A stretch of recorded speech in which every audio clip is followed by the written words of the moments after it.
Hey yo, football fans, it's another great year. Fantasy football fiends, grab your beer.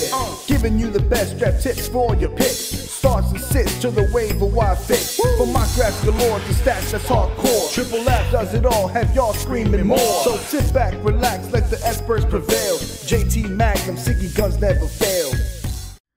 What's up, fantasy football fans? My name is JT Magnum here along with Siggy Guns, and we're back for the top 10 busts for Fantasy Football Fiends 2015 fantasy football season. And we will get right into it, basically. I'm going to go through 10 Big through... names. It's going to be a quick show, actually, because there's only 10 of us. 10 of them we're going to talk about. And how do you want to do it? Do you want to go 10 through 6, then 5 through 1 and talk about a couple, or how do you want to roll this? Yeah, we'll do that. All right. We'll do that. We'll talk about 2 of them. All right, cool. All right, for my number 10 through 6, I have number 10, Carson Palmer, Nick Foles, Joique Bell, Julius Thomas, and Colin Kaepernick, who was on my this year. I had him preseason rankings as a breakout player, and then as of watching him through the preseason games and watching some of the offensive line woes for the Niners, I've decided to put Colin Kaepernick on my bust list. And a lot of people have him on the bust list, and I won't talk about him anyways. But I'll talk about Julius Thomas. He's without Peyton Manning, and I know I like Blake Bortles' upside, I really do. But Julius Thomas has some injury problems and already hurt his finger and might need surgery or has to have surgery. I'm not sure yet how that's going to work, or if he's going to opt out of it, or who knows what he's going to do there. But like I said, he doesn't have Peyton Manning. No disrespect to Blake Bortles, but he's not Peyton Manning yet. And Peyton Manning loves to use tight ends. Julius Thomas's numbers were inflated thanks to Peyton Manning's offense and the way he throws the tight ends. And I don't think he's going to thrive in that kind of offense with Blake Bortles. And I'll also talk about Nick Foles. You talked about him in the last one. You liked him as one of your sleepers. I have him as a bust. And the reason why is because I don't think he fits that offense. I don't think he has the weapons around him. I like Todd Gurley. I don't think he's ready yet to play. Trey Mason's already hurt. So there's the running game right there. They have Benny Cunningham, I believe, starting their first game. The wide receivers on the outside are too underrated. I do like Brian Quick, but I think Brian Quick's probably the best receiver out of those wide receivers. So I don't really like Foles' options on offense, and they still, to me, do not have a good offensive line surrounding him. He's going to get killed. So wait a minute. How in the world can you say he's a bust when nobody's picking him? That's true. That's true. No, but a lot of people are picking the Rams. A lot of people are picking the Rams to be really good this year, and almost a lot of people are picking them to be a playoff team. Along with, and that's because they listen to me instead. He's gonna be a good player, but we'll see though. I have 10 through 6. I have Arian Foster, Andre Johnson, Brandon Marshall, Frank Gore, and Jeremy Maclin. And I'm going to talk about Arian Foster because right away everybody's going to be like, well, of course he's going to have a bust season because he's, messed up his leg. Whatever happened to him, I forgot already. Tore his groin. Hamstring, right? No, groin. Tore it or something. Groin, yeah, he had to have surgery on it. He tore it off the bone. They expect him back, though, in 8 weeks. And they actually haven't. And, I think a lot of people forgot about last year, too. Houston does not show its hands at all. I mean, this is last year before the draft. I remember specifically, everyone was afraid to draft Arian Foster because he apparently was so hurt and his shoulder, this and that. Everybody was scared of him. And before you knew it, he started week 1 like, oh, he was never hurt. And I had him on my bust list. How long. Yeah, he wound up being pretty good. Yeah. I got a feeling, though, that he's only going to miss the 8 games, and I got a feeling that he would a lot of people are going to pick him thinking that he's going to be back in 8 games because that's what they're saying. I think, though, really it's dire. He's not going to play. I wouldn't even trust him 8. A lot of people pick him because they think, oh, well, I'll have Arian Foster for the playoff push. I would stay away from him. I think he's going to be a bust. Obviously, he's going to miss 8 games, so his stats aren't going to be there. I'm just saying for the playoff push, don't expect him to be the guy. That's what I'm saying. Another guy that's up there on my list is Brandon Marshall, obviously with the Jets. He's going to be a bust because this is a guy still healthy, still in his prime, still somebody that should get 100 receptions, 1,200 yards, 8 touchdowns. That's not going to happen with his Jets QBs. He's going to be somebody that can barely crack 1,000 yards if he does that.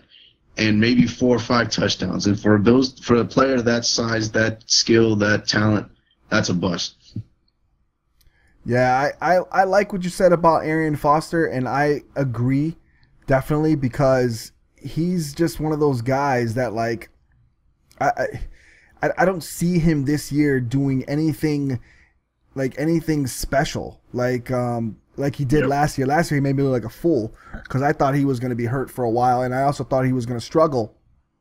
And he turns out to be the touchdown machine and offensive machine as he always was, and it made me look dumb. But I mean, I could be wrong too. But he just looks like first of all, that's a hard injury to come back from. Last year was a hamstring. This year he tore his groin off the bone, and that's hard to come back from a torn groin. So we'll see what happens with that. But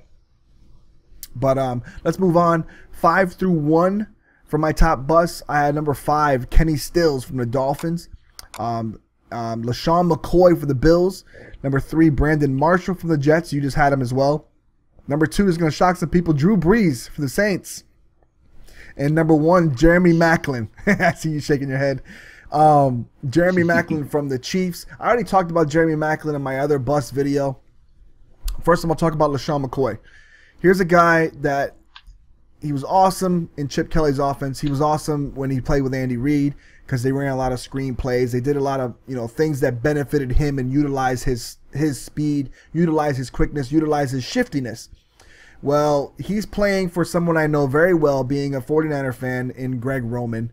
And Greg Roman has very good schemes to run the ball. The problem was he had somebody like Frank Gore to run through those holes, and the holes created in Greg Roman's offense are a little different. You gotta be basically a one-cut runner. You make your cut, you make your look. You look through the hole and you hit it, and you gotta do it fast. McCoy's been known to dance. And when you're a dancer in Greg Roman's offense, it's not going to work out that much trying to run the ball. You saw a little bit of it in preseason where he was dancing a little bit and getting stuff for losses. And I just think he doesn't fit that offense. And he's not going to get that many screen passes unless for some reason Greg Roman changes and then all of a sudden decides to throw screen passes. But they didn't throw. I think they threw 6 last year in San Francisco. 6 to Frank Gore, who, by the way, is a good pass catcher out of the backfield. They used to use him in that kind of game, and they just stopped going. They just stopped using the screen game. So I think his numbers will go drastically downhill, and I don't see him doing very much. I don't see him scoring a lot of touchdowns either. But and as for Kenny Stills, we'll talk about him. He's not gonna benefit from being in that Drew Brees offense. And I don't see him doing good with that host of receivers now that they have in Miami with Jarvis Landry. They have now the rookie Devontae Parker. They have I'm trying to think. They have Greg Jennings actually is on that team as well, along with Rashard Matthews, who's an up and coming player. And I don't think he's going to be Stills, just like with Mike Wallace. Yeah. Oh, another thing, Rashard Matthews has already been said that he's coming up the charts and basically going over Kenny Stills on the depth chart. So already that's been said. So I don't think Kenny Stills is going to be the man like he was when he was in New Orleans catching all those bombs. So I mean, he is an added weapon. He wasn't really the man either. Oh yeah, but he was getting good. He was getting a lot of catches and a lot of yards. No, he was. But the only thing was, he's not going to do that in Miami. Not with that all that wide receiver talent. There's just no way all those balls are going to get thrown to him like they were, coming out of Drew Brees, and that they run a more pass oriented offense. But we'll see. My top 5, y'all are going to get mad. I can already tell the comment section is going to be you're crazy. 5, Peyton Manning, Torrey Smith, Julius Thomas, Alfred Morris, and number 1, DeMarco Murray. So I'll go ahead and talk about Peyton Manning first. So obviously, that's a name that's huge. Now, you said all the things about Drew Brees. Now, I can say the same thing about Peyton Manning. 1, he's very old now. Obviously, there was a report that came out. I don't know if you heard about this. He's been playing this whole time, which is actually pretty incredible because he's had these last 3 years, I think Peyton Manning has been playing out of his mind. He's been playing with no feeling in his hand. Yeah, no feeling in his fingertips. Yeah, I read that. No feeling in his fingertips. Now, that explains, actually, if you look back, that explains a lot because he looked lost in the Super Bowl, obviously against the Seahawks, but weather, stuff like that does play a role because the colder, I guess, or I don't know, actually. You can tell, though, if you can't feel your fingertips, you don't know temperature change can affect the ball. If it's funny, deflating, the little ducks. Pressure here and there can make a big difference, with your, arm, memory, your muscle memory. And he's been playing with, great without it, but now he has an offense that's different. It's not going to be, throwing as much. They're going to rely a lot on the run game. He lost Julius Thomas, his safety blank. I know Daniels is there. I know he's going to have some, serviceable weapons. But I just have a feeling whenever you think of somebody that's a bust, you think of where he is in draft position and what the stats reflect. Everybody's going to pick him 3, 4, 5 quarterback, and he's going to have an 11, 12, 13 type of production. And to me, that's a bust if you're that high of a pick. So that's why I have him as one of my picks. DeMarco Murray, you said about LaShawn McCoy and that offense, etc. Same thing with the Chip Kelly offense. We saw how bad LaShawn McCoy was in the Chip Kelly offense. DeMarco Murray is not the same player, and you would think that all the people that should have an awesome year in a Chip Kelly offense, it should have been LaShawn McCoy, and he didn't. DeMarco Murray is not somebody that likes to catch. He's not shifty. He's not somebody that they're going to be dumping off to, etc. He's an up-and-down runner most of the time. I know he did do a lot of things in Dallas, don't get me wrong, but I just have a feeling with Ryan Matthews there yeah, exactly. That offensive line made everything look pretty good for him too. I got a feeling with Philadelphia, he's going to be forgotten. We already saw what happened with Darren Sproles and all that. He was there tearing it up. He's still there. He's going to command the ball. Ryan Matthews is there. He's going to command the ball. I mean, the team looks like everybody's going to have a lion's share. And when you think of somebody that had this kind of season last year, 1,800 yards, et cetera, whatever it was, this year, if he even has 1,100, in my opinion, that's a bust right there. And I don't even think he's going to get that. So that's how much of a bust I think he's going to be. Yeah, I'm not high on DeMarco Murray either. And the only reason is because he's sharing so many carries. And they already said they're going to limit him. He's not going to have over almost 500 touches like he had in Dallas. I mean, they used him a lot last year. It was ridiculous how much they used him. And I'm not high on him only because of that. And from that standpoint, yeah, he is a bust because last year he ran for 1,800 yards and he had like a lot of touchdowns and he was a workhorse. But this year you can't expect 1,800 yards out of him with Ryan Matthews and Darren Sproles on that team, also taking some catches away from him as well. So I don't see that. He might get a few touchdowns, maybe a lot of touchdown runs if they do some goal line runs.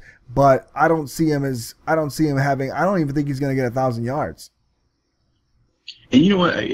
You would think on paper that would be the case too. That he should be getting some goal line touches. I got a feeling they're going to use Ryan Matthews for that. Yeah, I really do. They used him in the preseason. They switched it up and they used Matthews. Yeah, I have a feeling, and it's just like it looks bad all the way around. Third down, they're going to bring in Sproles because they're going to want somebody to dump in the backfield. I mean, he looks like he's first, second down guy only.